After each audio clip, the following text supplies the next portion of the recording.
This slide shows the block diagram of on-site DGA set using GC technique.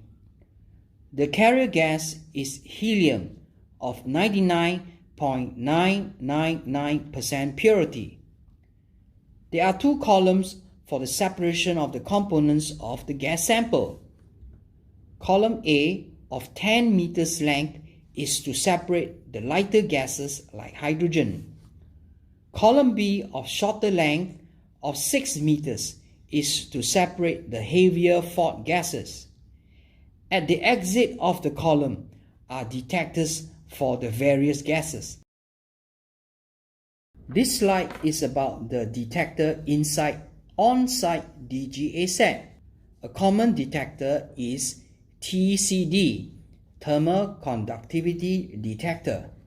The TCD relies on the change in resistance of a tungsten filament due to variation in the thermal conductivity of the gases passing through the tungsten filament.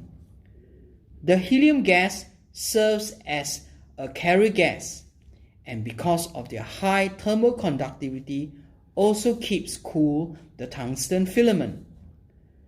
When the gas separates in the column, there is a change in the thermal conductivity of the sample gas, which leads to a change in the resistance of the tungsten element. This slide shows the Wheatstone bridge portion of the TCD. The reference flow is from the helium gas. The column flow is from the gas sample to be measured.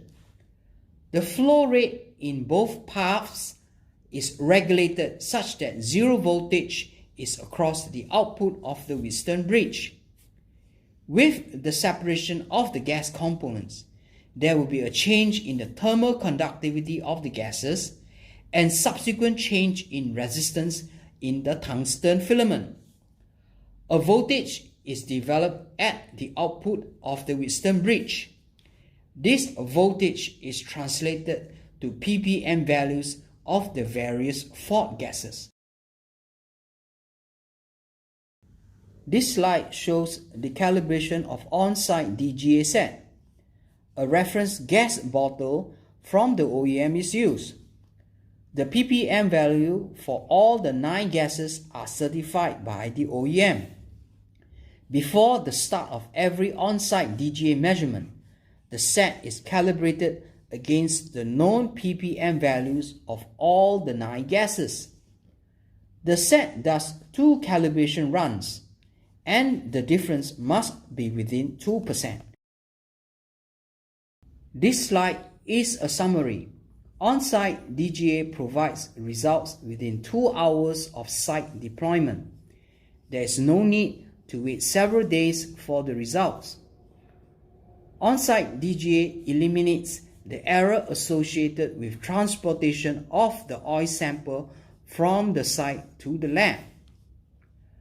On-site DGA and lab DGA both uses the same GC technique.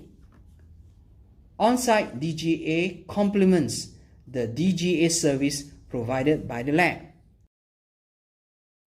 This ends my sharing for on-site DGA measurement of transformer oil. If you need further information, feel free to email me and I will be very happy to get back to you.